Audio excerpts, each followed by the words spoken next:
കേരളം തുടർച്ചയായി ധനപ്രതിസന്ധിയിലേക്ക് നീങ്ങിക്കൊണ്ടിരിക്കുകയാണ്. അതിൻ്റെ ഫലമായി ഓരോ ബജറ്റിലും ധനസമാഹരണം, അങ്ങനെ ധനപ്രതിസന്ധി മറികടക്കാൻ ശ്രമങ്ങൾ നടത്തിക്കൊണ്ടിരിക്കുന്നു. ആ ശ്രമത്തിൻ്റെ ഭാഗമായാണ് 2023-24 ബജറ്റിൽ ചില കടുത്ത തീരുമാനങ്ങൾ പെർമിറ്റുമായിട്ട് ബന്ധപ്പെട്ട് എടുക്കുകയുണ്ടായി. ഹൗസ് പെർമിറ്റ്, അവയുടെ സൈസ് അനുസരിച്ച് ഒക്കെ നിലവിലിരുന്നതിൻ്റെ ഇരട്ടിയിലധികം വർധനവാണ് വരുത്തിയത്. അപ്പോൾ ഓർക്കുക, ഈ കേരളത്തിൽ 11 ലക്ഷത്തിലധികം വീടുകൾ, അതായത് നമ്മുടെ പ്രവാസികളുടെ കാര്യം അറിയാമല്ലോ, ഒന്നാം തലമുറ പ്രവാസികൾ ഗൾഫ് കൺട്രീസിലാണ് അധികമായി ചേക്കേറിയത്. അവിടെ നിന്ന് ഒരു രമ്യഹർമ്മ്യം, അതായത് സ്വന്തം നാട്ടിൽ ഒരു വസ്തു വാങ്ങി ഒരു നല്ല വീട് വയ്ക്കുക അവരുടെ ഒരു സ്വപ്നമായിരുന്നു. ആ സ്വപ്ന സാക്ഷാത്കാരത്തിനായി അവർ പണം സ്വരൂപിച്ചു. അങ്ങനെ സ്വരൂപിച്ച പണം കൊണ്ട് അതിമനോഹരമായ ഒരു രമ്യഹർമ്മ്യം തന്നെ സ്വന്തം നാട്ടിൽ വാങ്ങിക്കുകയുണ്ടായി. അപ്പോൾ 1970കളുടെ മധ്യത്തോടു കൂടിയാണ് ഇവിടെ നിന്ന് പ്രവാസി പ്രവാഹം തുടങ്ങിയതെങ്കിൽ 1980കളിലും 90കളിലും 2000കളിലും ഒക്കെ ഇവിടെ നിർമ്മാണ മേഖലയിൽ വൻ കുതിച്ചുചാട്ടമായിരുന്നു. ആ കുതിച്ചുചാട്ടത്തിൻ്റെ കാരണം ഞാൻ നേരത്തെ പറഞ്ഞ സ്വന്തം നാട്ടിൽ ഒരു തുണ്ട് ഭൂമി വാങ്ങി നല്ലൊരു വീട് വയ്ക്കുക എന്ന ആ ഒരു മോഹന സ്വപ്നത്തിൻ്റെ പുറകെ പ്രവാസികൾ പോയി എന്നുള്ളത് കൊണ്ടാണ്. അപ്പോൾ അങ്ങനെ നിർമ്മാണ മേഖലയിൽ കുതിച്ചുചാട്ടം ഉണ്ടാക്കി. റിയൽ എസ്റ്റേറ്റ്, അതായത് ഭൂമിയുടെ വിലയിൽ വലിയ വർധനവുണ്ടായി. പിന്നെ കൺസ്ട്രക്ഷൻ വർക്കേഴ്സിൻ്റെ കൂലിയിൽ തന്നെ ഭീമമായ വർധനവാണ് ഉണ്ടായത്. അതുകൊണ്ട് എന്ത് സംഭവിച്ചു? കാർഷിക മേഖലയിൽ നിന്നും ഗ്രാമങ്ങളിൽ നിന്നുമൊക്കെ തൊഴിലാളികൾ തൊഴിൽ തേടി നിർമ്മാണ മേഖലയിലേക്ക് ചേക്കേറി. നിർമ്മാണം കൂടുതലും ഈ പുതുതായി ഭൂമി വാങ്ങുന്നവർ കഴിവതും നഗരങ്ങളിലോ നഗരപ്രാന്തങ്ങളിലോ ഒക്കെ വാങ്ങി വീട് വയ്ക്കാനാണ് താല്പര്യപ്പെട്ടത്. അപ്പോൾ അങ്ങനെ നിർമ്മാണ മേഖലയിൽ കൂലികൾ ഉയർന്നതോടുകൂടി തൊഴിലാളികൾ ഗ്രാമങ്ങളിൽ നിന്ന് നിർമ്മാണ മേഖലയിലേക്ക് അഥവാ നഗരത്തിലേക്കും നഗരപ്രാന്തങ്ങളിലേക്കും ഒക്കെ ചേക്കേറി. അങ്ങനെ വന്നപ്പോൾ കൂലി കൂടിയത് മാത്രവുമല്ല, ഗ്രാമങ്ങളിലും തൊഴിലാളികളെ കിട്ടാതെയായി. അതോടുകൂടി അവിടെയും കൂലി വർധനവുണ്ടായി. അങ്ങനെ കൂലി വർധനവുണ്ടായത് സത്യം പറഞ്ഞാൽ ഈ കേരളത്തിൽ നിന്നുള്ള പ്രവാസി പ്രയാണത്തിൻ്റെ ഒരു അനന്തര ഫലമാണ് എന്ന് വേണം നമ്മൾ കണക്ക് കൂട്ടാനായിട്ട്. എന്തായാലും ഈ പ്രവാസികൾ അവരുടെ പൈസ ഒന്നുപോലും നഷ്ടപ്പെടുത്താതെ വളരെ ശ്രദ്ധയോടുകൂടി കൊണ്ടുവന്ന് രമ്യഹർമ്മ്യങ്ങളൊക്കെ നിർമ്മിച്ചു. ഇവിടെ കേരളത്തിൻ്റെ GSDP, അതായത് ആഭ്യന്തര മൊത്ത വരുമാനത്തിൻ്റെ 30-32% പ്രവാസി അയക്കുന്ന പണമാണ് എന്ന ഒരവസ്ഥയിൽ കേരളം കഴിഞ്ഞ 2-3 പതിറ്റാണ്ടിലേറെ, 4 പതിറ്റാണ്ടോളമായി കേരളം അങ്ങനെ മുന്നോട്ട് നീങ്ങുകയാണ്. അങ്ങനെ ഇരിക്കെയാണ് പ്രവാസികളുടെ കാരണം കൊണ്ടാണ് നിർമ്മാണ മേഖലയിൽ വലിയ കുതിച്ചുചാട്ടമുണ്ടായത്. ഈ 10-11 ലക്ഷത്തോളം വീടുകൾ ഇപ്പോൾ പണിത് ആൾതാമസമില്ലാതെ കിടക്കുന്നു എന്ന് പറയുന്നതിനൊരു കാരണമുണ്ട്. ഒന്നാം തലമുറക്കാരായ പ്രവാസികൾ ഈ സ്വന്തം നാട്ടിലൊരു വീട് വയ്ക്കുക എന്ന സ്വപ്നം താലോലിച്ചവരാണെങ്കിൽ രണ്ടാം തലമുറക്കാർ, അവരുടെ രണ്ടാം തലമുറക്കാർ, അതുപോലെയുള്ള ഇപ്പോഴത്തെ പുതിയ പ്രവാസികൾ, ഇവരൊന്നും ഇങ്ങോട്ട് തിരിച്ചു വരാൻ, അതായത് ഇപ്പോഴത്തെ പുതിയ പ്രവാസികളുടെ ഒന്നാം തലമുറക്കാരായ പ്രവാസികൾ എന്തുകൊണ്ട് വീട് നിർമ്മാണത്തിലേക്ക് കേന്ദ്രീകരിച്ചു? കാരണം അവർക്ക് നാട്ടിലൊരു വീട് വേണമായിരുന്നു. അങ്ങനെ നാട്ടിൽ വീടുമൊക്കെയായി അവർ റിട്ടയർമെൻറ്റ് കാലത്ത് നാട്ടിലേക്ക് തിരിച്ചു വരുന്നു. പക്ഷേ ഇപ്പോൾ ഈ ഒന്നാം തലമുറക്കാരായ പ്രവാസികളുടെ മക്കളും അല്ലാതെ തന്നെ ഇപ്പോൾ വിദേശങ്ങളിലേക്ക് പഠനാവശ്യത്തിനും തൊഴിലാവശ്യത്തിനും ഒക്കെ വേണ്ടി പോകുന്ന പുതിയ പ്രവാസ ഒഴുക്കുകാരുടെ കാര്യത്തിലും സംഭവിക്കുന്നത് എന്താണ്? അവരൊന്നും തന്നെ കേരളത്തിലേക്ക് തിരിച്ചു വരണമെന്ന ഉദ്ദേശത്തോടു കൂടിയല്ല ചേക്കേറുന്നത്. ഏതെങ്കിലും തരത്തിൽ പോകുന്ന രാജ്യത്ത് അവിടെ പൗരത്വം സ്വീകരിച്ച് അവിടെ ജീവിക്കുക എന്നുള്ള താല്പര്യത്തോടു കൂടി പോകുക എന്നാണ്. അതേസമയത്ത് ആദ്യഘട്ട പ്രവാസികൾക്ക് ആ താല്പര്യമില്ലായിരുന്നു. കാരണം ഗൾഫ് മേഖലയിലേക്കാണ് വലിയ തോതിൽ പ്രയാണമുണ്ടായത്. അവിടെ സിറ്റിസൺഷിപ്പ്, പൗരത്വം നൽകില്ലായിരുന്നു. അപ്പോൾ അങ്ങനെയാകുമ്പോൾ അവിടെ ആസ്തി സൃഷ്ടിക്കുന്നതിലും ആ ആസ്തിയും കൊണ്ട് മുന്നോട്ട് പോകുന്നതിലും പ്രശ്നമാണ്. കാരണം പൗരത്വം അനുവദിക്കില്ല. അതുകൊണ്ട് അവർ തിരിച്ചു വന്നു. പക്ഷേ ഇപ്പോൾ പോകുന്നവർ അമേരിക്കയിലോ അല്ലെങ്കിൽ കാനഡയിലോ അല്ലെങ്കിൽ സ്കാൻഡിനേവിയൻ കൺട്രീസിലേക്കോ ഒക്കെ പോകുന്നവർക്ക് അവിടെ തന്നെ സ്ഥിരതാമസമാക്കുന്നതിന് പ്രശ്നമില്ല, പൗരത്വം എടുക്കണം. എന്ന് മാത്രമേ ഉള്ളൂ. അതിന് ഒരുപാട് വട്ടചട്ടങ്ങളുണ്ട്, അതൊക്കെ പാലിക്കാൻ അവർ തയ്യാറാണ്. അങ്ങനെയൊക്കെയാണ്. അപ്പം അതവിടെ നിൽക്കട്ടെ. നമ്മൾ പറഞ്ഞു വന്നത് എന്താണ്, കേരളത്തിലെ ഈ പെർമിറ്റുകൾക്ക്, അതായത് വീട് നിർമ്മാണ മേഖലയിൽ പെർമിറ്റ് കിട്ടണമെന്നുണ്ടെങ്കിൽ വീട് വയ്ക്കുന്നതിനുള്ള പെർമിറ്റ് കിട്ടുന്നതിനുണ്ടായിരുന്ന ഫീസ്, ആ ഫീസ് ഇരട്ടിയിലധികമാക്കി വർദ്ധിപ്പിച്ചു 2023-24 ബജറ്റിൽ.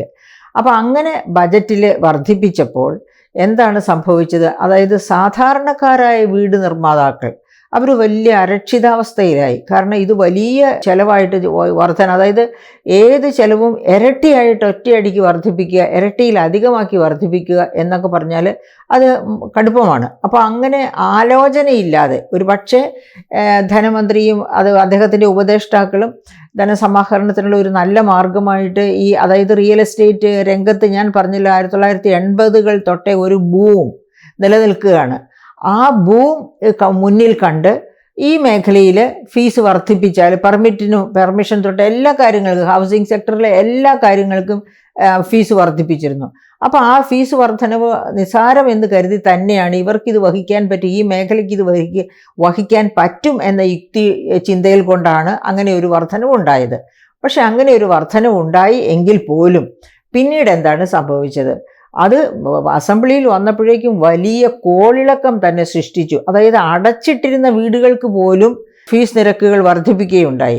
അപ്പോൾ അങ്ങനെ ഈ പ്രത്യേകിച്ച് പണിയാൻ പോകുന്ന വീടിന് വേണ്ടി പെർമിറ്റ് ചോദിച്ച് ചെല്ലുന്നവർക്ക് ആദ്യം പ്രതീക്ഷിച്ച് ചെല്ലുന്നതിൻ്റെ ഇരട്ടിയിലധികം പെർമിറ്റ് ഫീസ് ആയിട്ട് കൊടുക്കേണ്ടി വരിക, ഇത് വലിയ ഒരു അടിയായി ആ മേഖലയിൽ തന്നെ. അതായത് കുറേ കോവിഡിന് ശേഷം നമ്മൾ പറയുകയാണെങ്കിൽ, കോവിഡിന് ശേഷം ഒന്നും പറയണ്ട, ഡീമോണിറ്റൈസേഷൻ, BJP ഗവൺമെൻറ് ഡീമോണിറ്റൈസേഷൻ കൊണ്ടുവന്നതിന് പിന്നാലെ തുടങ്ങിയതാണ് കേരളത്തിലെ ഈ ഹൗസിംഗ് സെക്ടറിൻ്റെ ദുർഗതി. അതായത് റിയാലിറ്റി സെക്ടർ, അതായത് ഈ ഭവന നിർമ്മാണ മേഖല പോലെ എല്ലാ നിർമ്മാണ മേഖലയിലും വലിയ തിരിച്ചടിയാണ് നോട്ട് നിരോധനം തുടങ്ങി ഇങ്ങോട്ടുള്ള കാലത്ത്. അത് വീണ്ടും വർദ്ധിക്കുകയാണ് COVID-19 കാലത്തോടുകൂടി. അതിൽ നിന്ന് ഒരിക്കലും തിരിച്ചു കയറാൻ റിയൽ എസ്റ്റേറ്റ് മേഖലയ്ക്ക് കഴിഞ്ഞിട്ടില്ല.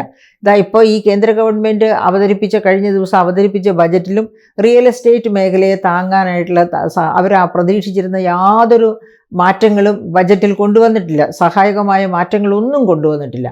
അപ്പോൾ അടിക്കടി തിരിച്ചടികളേറ്റ ഒരു മേഖലയാണ് റിയാലിറ്റി സെക്ടർ, അഥവാ ഈ റിയൽ എസ്റ്റേറ്റ് സെക്ടർ, പ്രത്യേകിച്ച് ഈ ഭവന നിർമ്മാണ സെക്ടർ.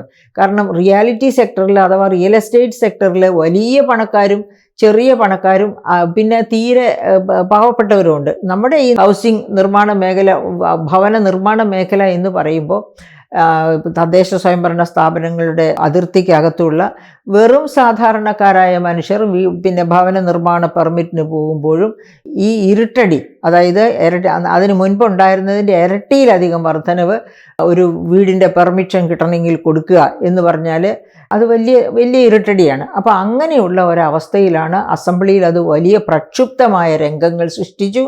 ദിവസങ്ങളോളം നീണ്ടുനിന്ന ചർച്ചകൾ നടന്നു. എന്നിട്ടൊന്നും അണുവിട കുലുങ്ങുകയോ ആ ചാർജ് വർധനവ് അല്പമെങ്കിലും കുറയ്ക്കുകയോ ചെയ്യാൻ ഗവൺമെൻറ് കൂട്ടാക്കിയില്ല. അങ്ങനെ 2023-24 വർഷം കഴിഞ്ഞ് ഇപ്പോൾ 24-25 വർഷത്തിലേക്ക് നമ്മൾ കടത്തിരിക്കുകയാണ്. അപ്പോഴെന്താ സംഭവിച്ചത്? ലോകസഭ ഇലക്ഷൻ വന്നു. ലോകസഭ ഇലക്ഷൻ വന്നപ്പോൾ ജനങ്ങൾക്ക് കൊടുത്ത ഇരുട്ടടിക്ക് അവർ തിരിച്ചടി നൽകി. എങ്ങനെയാണ് തിരിച്ചടി നൽകിയത്? LDFൻ്റെ ഒരൊറ്റ സ്ഥാനാർത്ഥി മാത്രമാണ് ജയിച്ചത്. അപ്പോൾ അങ്ങനെ ഒരു സ്ഥാനാർത്ഥി ജയിച്ച് പുനർവിചിന്തനം, എന്ത് സംഭവിച്ചു, നമ്മുടെ ഭരണത്തിന് എന്താണ് കോട്ടമുണ്ടായിരുന്നത്, കോട്ടങ്ങളേ ഉണ്ടായിരുന്നുള്ളൂ എന്നത് എല്ലാവരും ചൂണ്ടിക്കാണിച്ചിട്ടും അതൊന്നും ഒക്കെ അവഗണിച്ചുകൊണ്ട് മുന്നോട്ട് പോയ ചങ്ക് വിരിച്ച് മുന്നോട്ട് പോയ ഗവൺമെൻറ്റിന് അവസാനം എന്താണ് ഇത്ര വലിയ തിരിച്ചടി കിട്ടിയപ്പോഴാണ് മുൻഗണനകളിൽ വന്ന മാറ്റം വലിയ ശാപമായി തീർന്നു എന്ന് മനസ്സിലാകുന്നത്. അപ്പോൾ ഓരോന്നും തിരിച്ച് വച്ച് നോക്കാൻ തുടങ്ങിയപ്പോഴാണ് മനസ്സിലായത് ഈ നികുതി വർധനവ് അത് വലിയ അപരാധമായിരുന്നു എന്ന്. അങ്ങനെ അത് പകുതിയിൽ താഴേക്ക് കൊണ്ടുവന്നു. ആ നികുതി വർധനവ് പകുതിയിൽ താഴേക്ക് കൊണ്ടുവന്നു. മാത്രവുമല്ല, ഇത് മുൻകാല പ്രാബല്യത്തോടെ നടപ്പിലാക്കുമെന്ന് ഉറപ്പും കൊടുത്തു. കാരണം എന്താണ്? ഇനിയും പേടി ബാക്കി കിടക്കുകയാണ്. അതായത് ലോക്കൽ സെൽഫ് ഗവൺമെൻറ് തദ്ദേശ സ്വയംഭരണ സ്ഥാപനങ്ങളുടെ ഇലക്ഷൻ അടുത്ത വർഷം വരുന്നു.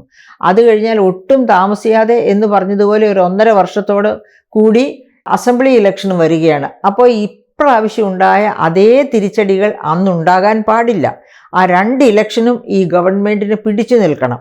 അതിനു വേണ്ടിയാണ് പൂർവ്വകാല പ്രാബല്യത്തോടു കൂടി ഈ പെർമിറ്റ് നിരക്കുകൾ ഭാഗികമായി, അതായത് പകുതി വെട്ടിക്കുറച്ചു. വിട്ട നിരക്കുകൾ വളരെ ഹൈ ആയിരുന്നു, അതിൽ നിന്ന് പകുതി വെട്ടിക്കുറച്ചു. പൂർവ്വകാല പ്രാബല്യത്തോടെ എന്ന് പറയുമ്പോൾ 2023 ഏപ്രിൽ 1 മുതൽ നടപ്പാക്കിയ ആ നിരക്കുകളിലെ അധികം തിരിച്ചു കൊടുക്കേണ്ടത് തിരിച്ചു കൊടുക്കും എന്നാണ് പറഞ്ഞിരിക്കുന്നത്. അപ്പോൾ അങ്ങനെ വരുമ്പോഴത്തേന് ഈ തിരിച്ചു കൊടുക്കൽ അത്ര എളുപ്പമുള്ളൊരു കളിയല്ല. എങ്ങനെയൊക്കെയാണ് തിരിച്ചു കൊടുക്കേണ്ടി വരിക, ആർക്കൊക്കെയാണ് കൊടുക്കേണ്ടി വരിക? അതായത് 2023 ഏപ്രിൽ 1 മുതൽ 2024 മാർച്ച് 31 വരെയുള്ള കെട്ടിട നിർമ്മാണ പെർമിറ്റ് 6 കോർപ്പറേഷനുകളും അതുപോലെ 87 നഗരസഭകളും, ഈ പറയപ്പെട്ട 6 കോർപ്പറേഷനിൽ നിന്നും 87 നഗരസഭകളിൽ നിന്നുമായിട്ട് 40,401 നിർമ്മാണ പെർമിറ്റുകളാണ് കൊടുത്തിരിക്കുന്നത്. അപ്പോൾ ഈ 40,401 നിർമ്മാണ പെർമിറ്റുകളുടെയും വാങ്ങിച്ച അധിക തുക തിരികെ കൊടുക്കണം ഈ ഏപ്രിൽ 1 എന്ന ക്രമം. അത് ഇപ്പോൾ ഈ ജൂലൈയിലാണ് ഈ നിയമം വന്നിരിക്കുന്നത്. അപ്പോൾ ഈ ജൂലൈയിൽ തൊട്ട് വരെയുള്ള കാലാവധിയോടുകൂടി അത് തിരിച്ചു കൊടുക്കണം. ഇനി അത് മാത്രവുമല്ല, ഇത്രയും 40,401 കൊണ്ട് തീരുന്നില്ല. അത് നഗരസഭകളിലെയും കോർപ്പറേഷനുകളിലെയും മാത്രമാണ്. തദ്ദേശ സ്വയംഭരണ സ്ഥാപനങ്ങളിൽ 941 പഞ്ചായത്തുകളുണ്ട്. ഈ പഞ്ചായത്തുകൾക്ക് കൊടുത്ത ഇഷ്യൂ ചെയ്ത പെർമിറ്റ്, ഹൗസ് ഭവന പെർമിറ്റ് എത്രയൊക്കെയാണെന്ന് നോക്കാം. 3,50,331 പെർമിറ്റുകളാണ് ആ ഒരു വർഷം കൊണ്ട് കൊടുത്തത്. 3,59,331 പെർമിറ്റുകൾ. അപ്പോൾ ഈ രണ്ടും കൂടി ചേർന്നാലോ, ആദ്യം പറഞ്ഞ നഗരസഭ, കോർപ്പറേഷൻ, അതുപോലെ തന്നെ പഞ്ചായത്തുകൾ എല്ലാം കൂടി ചേർത്താൽ 3,99,732 പെർമിറ്റുകളാണ് കഴിഞ്ഞ ധനവർഷത്തിൽ തന്നെ ഇഷ്യൂ ചെയ്തിരിക്കുന്നത്. അപ്പോൾ അതെല്ലാം തേടി പിടിച്ച് അവരുടെയൊക്കെ കുടിശ്ശിക എത്ര തിരിച്ചു കൊടുക്കണം പൂർവ്വകാല പ്രാബല്യം വരുമ്പോൾ എന്ന് കണക്കാക്കി അത് തിരിച്ചു കൊടുക്കണം. പിന്നെ തിരിച്ചു കൊടുക്കുക മാത്രമല്ല, തിരിച്ചു കൊടുക്കുമ്പോൾ മറ്റൊരു പ്രശ്നവും കൂടി വരുന്നത്, എപ്പോൾ എത്ര എമൗണ്ട് എപ്പോൾ തിരിച്ചു കൊടുക്കും, ഇതൊക്കെ ഇഷ്യൂ ആണ്. അപ്പോൾ അങ്ങനെ വരുമ്പോഴത്തേക്കും, അതായത് സാധാരണ രീതിയിൽ സർക്കാരിലേക്ക് കൊടുക്കേണ്ടത് ജനങ്ങളാണ് കുടിശ്ശിക വരുത്താറുള്ളത്. ഇവിടെ ഇപ്പോൾ സംഭവിച്ചിരിക്കുന്നത് തദ്ദേശ സ്വയംഭരണ സ്ഥാപനങ്ങൾ ജനങ്ങൾക്കാണ് കൊടുക്കേണ്ടത്. അതായത് ഈ പറയപ്പെട്ട ഹൗസ് പെർമിറ്റ് ഒക്കെ ഇഷ്യൂ ചെയ്യുന്നത് തദ്ദേശ സ്വയംഭരണ സ്ഥാപനങ്ങളാണ്. കോർപ്പറേഷൻ്റെ പരിധിയിലെങ്കിൽ കോർപ്പറേഷൻ, നഗരസഭയുടെ പരിധിയിലെങ്കിൽ നഗരസഭ, പഞ്ചായത്തിൻ്റെ പരിധിയിലെങ്കിൽ പഞ്ചായത്ത്. അപ്പോൾ ഈ പെർമിറ്റ് ഫീ എന്ന് പറയുന്നത് ശരിക്ക് ആ റെസ്പെക്റ്റീവ് തദ്ദേശ സ്വയംഭരണ സ്ഥാപനത്തിലേക്കാണ് ചെല്ലുക. അപ്പോൾ ഇപ്പോൾ എന്താണ് സംഭവിച്ചിരിക്കുന്നത്? തദ്ദേശ സ്വയംഭരണ സ്ഥാപനങ്ങൾ കടത്തിലെത്തിയിരിക്കുകയാണ്. അതായത് ജനങ്ങൾക്ക് കൊടുത്ത പെർമിറ്റ്, ആ പെർമിറ്റിൽ മേടിച്ച അധിക ചാർജ്, ആ അധിക ചാർജ് തിരിച്ചു കൊടുക്കേണ്ട ബാധ്യതയിലായിരിക്കുകയാണ് എല്ലാ തദ്ദേശ സ്വയംഭരണ സ്ഥാപനങ്ങളും. ഇനി എപ്പോഴാണ് ഇത് കൊടുത്തു തീർക്കുക? അതാണ് അതിനേക്കാൾ വലിയ പ്രശ്നം. നമുക്കറിയാം, ധനപ്രതിസന്ധി രൂക്ഷമായിരിക്കുന്ന സാഹചര്യത്തിൽ കഴിഞ്ഞ വർഷത്തെ കാര്യം തന്നെ എടുക്കാം. കേന്ദ്രത്തിൽ നിന്ന് കിട്ടിയ തദ്ദേശ സ്വയംഭരണ ഗ്രാൻറ്റ് അതുപോലും ആദ്യ ഗഡു കിട്ടിയത് വർഷാവസാനമായിട്ടും തദ്ദേശ സ്വയംഭരണ സ്ഥാപനങ്ങൾക്ക് സംസ്ഥാന ഗവൺമെൻറ് കൈമാറിയിരുന്നില്ല. അപ്പോൾ ഇതുപോലെ തന്നെ ഈ പെർമിറ്റിന് വേണ്ടിയുള്ള ഫണ്ടും ഇത് തദ്ദേശ സ്വയംഭരണ സ്ഥാപനങ്ങൾക്ക് കൈമാറിയിട്ടുണ്ടോ, അതോ ഇനി അത് വകമാറ്റി സംസ്ഥാന ഗവൺമെൻറ്റോ തദ്ദേശ സ്വയംഭരണ സ്ഥാപനങ്ങളോ വകമാറ്റി ചെലവഴിച്ചോ, ഇത്തരം കാര്യങ്ങളൊന്നും നമുക്ക് ഉറപ്പില്ല. എന്തായാലും എമൗണ്ട് തിരിച്ചു കൊടുത്തേ പറ്റൂ. മാത്രവുമല്ല, ഇനി ഭവന നിർമ്മാണ രംഗത്തേക്ക് കടക്കുന്നവർക്ക് ആശ്വാസവുമായി എന്നുള്ളതാണ് വസ്തുത. മാത്രവുമല്ല, ഈ വകയിൽ അതായത് നമ്മൾ നേരത്തെ പറഞ്ഞില്ല, 3,99,732 പെർമിറ്റുകളാണ് കഴിഞ്ഞ വർഷം തന്നെ ഇഷ്യൂ ചെയ്തത്. ആ വകയിൽ തന്നെ 177.79 കോടി രൂപയാണ് തദ്ദേശ സ്വയംഭരണ സ്ഥാപനങ്ങളുടെ അക്കൗണ്ടിലേക്ക് എത്തിയത്. അത് മാത്രവുമല്ല, അവിടെ തീരുന്നില്ല. അതായത് ഈ ഏപ്രിൽ 1 മുതൽ, ഇപ്പം നമുക്ക് ജൂലൈ മാസത്തിലാണ്, നമ്മൾ ജൂലൈ തീരാൻ പോകുന്നു. അപ്പോൾ ഏപ്രിൽ തൊട്ട് ജൂലൈ വരെ കൊടുത്തിരിക്കുന്ന പെർമിറ്റുകൾ, ആ പെർമിറ്റുകളുടെ കാര്യത്തിലും ഇതുപോലെ കുടിശ്ശികയുണ്ട്. ആ പെർമിറ്റുകളുടെ റവന്യൂ വന്നത് തദ്ദേശ സ്വയംഭരണ സ്ഥാപനങ്ങളുടെ അക്കൗണ്ടിലേക്കാണ്. അപ്പോൾ അവർ പിന്നെ അതിൻ്റെ കുടിശ്ശിക അത് എത്രയുണ്ട്, ഓരോ തലത്തിലും എത്രയാണ്, ഇത്തരം കാര്യങ്ങളൊക്കെ കണ്ടുപിടിക്കേണ്ടിയിരിക്കുന്നു. അങ്ങനെ ഇത് കണ്ടുപിടിച്ച് കൃത്യമായിട്ട് തിരിച്ചു കൊടുക്കുന്നത് വരെയും അവരുടെ ഭാഗത്തു നിന്നുള്ള നിരന്തര സമ്മർദ്ദങ്ങൾ ഉണ്ടായിക്കൊണ്ടിരിക്കും. അത് മാത്രവുമല്ല, അതിലും വലിയ സമ്മർദ്ദമാണല്ലോ അടുത്ത ലോക്കൽ സെൽഫ് ഗവൺമെൻറ് പിന്നെ ഇലക്ഷൻ വരുന്നത്. അപ്പോൾ ആ ഇലക്ഷൻ അടുത്ത വർഷം വരുന്നു എന്നുള്ളത് കൊണ്ട് എത്ര ധനപ്രതിസന്ധി പറഞ്ഞാലും തദ്ദേശ സ്വയംഭരണ സ്ഥാപനങ്ങൾക്ക് ഈ ഫണ്ട് തിരിച്ചു കൊടുക്കാനുള്ള വെല്ലുവിളിയാണ്. ആ വെല്ലുവിളി കൈനീട്ടി സ്വീകരിക്കുകയും കൊടുക്കുകയും ചെയ്തില്ലെങ്കിൽ അതിൻ്റെ ഇമ്പാക്റ്റ് ലോക്കൽ സെൽഫ് ഗവൺമെൻറ് ഇലക്ഷനിൽ സർക്കാരിന് നേരിടേണ്ടി വരും എന്നുള്ളത് വാസ്തവമാണ്. അപ്പോൾ ഈ വാസ്തവം മുന്നിൽ നിൽക്കുന്നു എന്ന കാരണം കൊണ്ട് ജനങ്ങൾ ഭയക്കേണ്ട, ഈ പെർമിറ്റിന് കൂടുതൽ പണം കൊടുത്തവർ ഭയക്കേണ്ട. എത്രയും വേഗം ഗവൺമെൻറ് അതിനുള്ള ഫണ്ട് കണ്ടെത്തും, തദ്ദേശ സ്വയംഭരണ സ്ഥാപനങ്ങൾ കണ്ടെത്തും. അവർക്ക് കണ്ടെത്താൻ പറ്റിയില്ലെങ്കിൽ ഗവൺമെൻറ് തന്നെ അവരെ സഹായിച്ചുകൊണ്ട് അത് പൂർത്തിയാക്കും. ആ പദ്ധതി അതായത് ഗവൺമെൻറ്റിൻ്റെ പ്രോമിസ്, വാഗ്ദാനം പൂർത്തീകരിക്കും എന്ന് തന്നെ നമുക്ക് ഉറച്ചു വിശ്വസിക്കാം.